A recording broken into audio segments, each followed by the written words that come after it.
From above, many former mining sites in Appalachia once appeared as vast barren patches cutting through the green mountains of the eastern United States.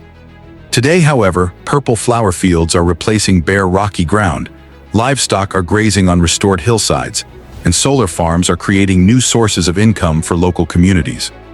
But this transformation has not been easy.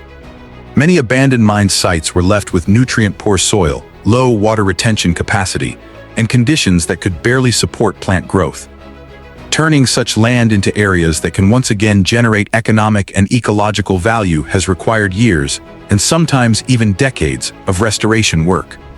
How can these barren lands become places that support agriculture, livestock farming, and clean energy? Today, join Mandarin Tech as we explore the remarkable restoration journey taking place across Appalachia.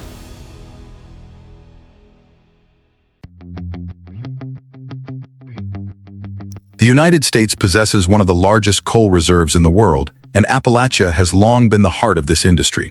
Since the 1800s, more than 23 billion tons of coal have been extracted from the region's mountains, providing energy for factories, locomotives, steel mills, and helping drive the industrialization that transformed the United States into a major economic power. However, beginning in the second half of the 20th century, Appalachia's coal industry started to decline as inexpensive natural gas and other energy sources gradually replaced coal, while mining operations shifted to lower-cost regions in the western United States. As mines closed one after another, what remained was not only abandoned infrastructure, but also millions of hectares of land altered by decades of extraction. Mountains had been cut away, topsoil had disappeared, and ecosystems had been disrupted, creating one of the largest environmental restoration challenges in the country. But planting trees on an abandoned mine site is not as simple as putting seeds into the ground and waiting for them to grow. In many cases, these areas have lost the basic conditions needed to support life. During coal mining operations, the nutrient-rich topsoil that contains most of the microorganisms, natural seeds, and organic matter is removed to reach the coal seams below. What remains is mostly nutrient-poor rock and soil that can barely support plant growth. At the same time, the natural landscape is replaced by deep mine pits, massive waste rock piles, and artificial slopes. When heavy rain falls, water often runs across the surface instead of soaking into the ground, increasing erosion and washing away what little topsoil remains. The problem becomes even more serious when the soil is compacted under the weight of massive mining equipment. Water struggles to reach deeper layers, while plant roots face major obstacles as they try to grow.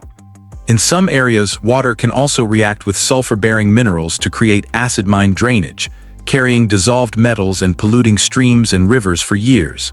The combination of all these factors is why many former mine sites remain largely unchanged even decades after they were abandoned. By the late 1970s, the United States had come to realize that while a coal mine might operate for only a few years, its environmental impacts could last for decades. As a result, the Surface Mining Control and Reclamation Act was passed in 1977, requiring mining companies to provide reclamation bonds before mining could begin. The law also introduced the principle of concurrent reclamation, meaning that mined areas had to be restored during operations rather than waiting until the entire mine was closed.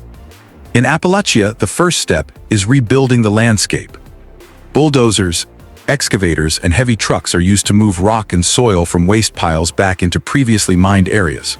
The goal is not to recreate the original mountain exactly as it was, but to create stable landforms that can reduce the risk of erosion and landslides in the future. Engineers then construct new drainage systems, including channels, sediment ponds, and controlled water outlets.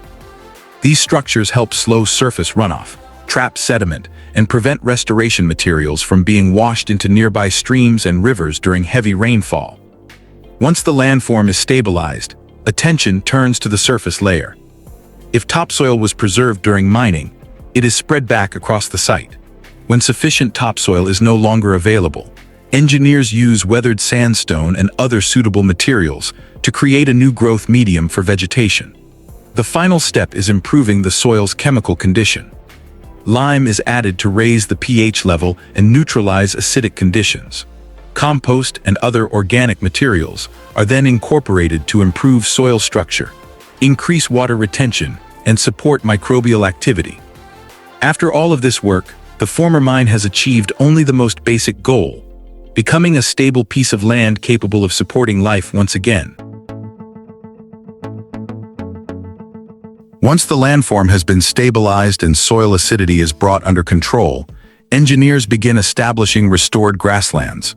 Grasses such as fescue, orchard grass, and ryegrass are planted across large areas to stabilize the soil surface and reduce erosion. At the same time, legumes such as clover and alfalfa are introduced because of their ability to fix nitrogen from the atmosphere, naturally adding nutrients back into the soil. As the root systems of these plants develop, they create channels within the soil that allow rainwater to infiltrate more easily, gradually improving the structure of the newly formed soil layer. Over time, decomposing plant material increases organic matter content and creates favorable conditions for microorganisms to return. Once the vegetation cover becomes established, many sites are converted into grazing land for cattle, sheep, or goats. This is not simply an agricultural activity, it is also part of the land restoration process. As the animals move and feed, they help control grass height, prevent certain plant species from becoming dominant, and maintain a relatively even vegetation cover across large areas. Their manure continues to add organic matter and nutrients to the soil, while livestock production provides a stable source of income for local communities. For many reclaimed mine sites, this marks the first time the land has generated economic value again since coal mining operations ended. In Kentucky, Virginia, and West Virginia, many former mine sites remain as grasslands for years before being converted to other uses. In essence, grassland is not the final destination. Instead, it serves as an intermediate stage of restoration, helping land that was once mined regain its productive capacity before moving on to its next economic role. Not every reclaimed mine site is suitable for traditional agriculture. Even after restoration, many areas still contain large amounts of rocky material, have poor water retention, and struggle to compete with the fertile farmland found elsewhere in the United States. As a result, instead of trying to grow crops such as corn or soybeans, some businesses in Appalachia have chosen a different path, cultivating specialized, high-value crops. One of the most notable examples can be found in Boone County, West Virginia. Here, about 40 acres of former coal mine land have been transformed into a lavender farm, with more than 70,000 lavender plants growing on land that once supported coal mining operations for decades. What makes this especially interesting is that many of the conditions normally considered disadvantages for agriculture are actually well suited for lavender. Native to the Mediterranean region, lavender thrives in well-drained soils that are relatively low in nutrients and contain plenty of gravel and stone. While many crops struggle in dry conditions or poor soils, lavender can adapt remarkably well to such environments. Before planting begins, technicians evaluate factors such as slope, drainage, and soil composition to identify suitable locations. The plants are then propagated through cuttings in nurseries to ensure consistent quality and essential oil content. Once they reach the proper size, they are transplanted into the field and arranged in rows with carefully planned spacing to support maintenance, harvesting, and future mechanization. Lavender typically requires 2 to 3 years to become fully established before entering commercial production. During harvest season, the flowers are cut when their essential oil content reaches its peak and are then sent to steam distillation systems. This process separates the essential oil from the plant material, creating a product that is far more valuable than fresh flowers alone. The essential oil is then used to produce soaps, cosmetics, scented candles, and a variety of personal care products. Part of the property has also been developed for agritourism, attracting visitors who come to experience the blooming lavender fields throughout the season. From a landscape that once produced coal, Boone County is building an entirely different economic model. The value of the land no longer comes from resources buried underground, but from the products and opportunities created on its surface. Alongside agriculture, energy developers have identified another opportunity: Reclaimed surface coal mines have left behind something that is surprisingly rare in Appalachia. Large, relatively flat areas stretching across thousands of acres in an otherwise mountainous region. In Perry, Knott, and Breathitt counties, the former Starfire mine is being transformed into the Starfire Solar Project. Covering approximately 7,000 acres and planned to generate 800 megawatts of electricity. The project is expected to supply power to more than 500,000 households. The total investment is estimated at around $1 billion. One of the greatest advantages of former mine sites is not just the availability of large tracts of land, but also the existing infrastructure. Internal roads and electrical transmission networks were often built during mining operations and can be reused, significantly reducing construction costs compared to many conventional solar projects. After evaluating the stability of the ground, engineers drive thousands of steel piles into the site to support mounting structures and solar panels. The electricity generated by the panels is then converted through inverters, sent to substations, and delivered into the regional power grid.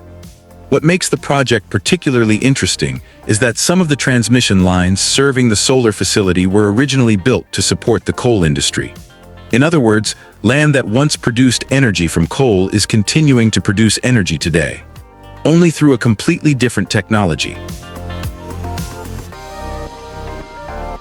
If grasslands prove that the land can support life again, forests are the true test of whether restoration has been successful. For many years, scientists found that although many former mine sites had been revegetated, they often failed to develop into mature forests. The main reason was soil compaction, which restricted root growth and limited tree development. To address this problem, researchers in Appalachia developed the forestry reclamation approach, or FRA. Instead of creating hard, perfectly level surfaces, this method focuses on keeping the soil loose and establishing a growth medium about 1.2 meters deep, giving tree roots enough space to expand and develop. Forestry crews then plant high-value hardwood species such as white oak, red oak, black walnut, black cherry, and yellow poplar at densities ranging from about 1,500 to more than 2,000 trees per hectare. Today, tens of thousands of hectares of former mine land across Appalachia have been restored using this approach.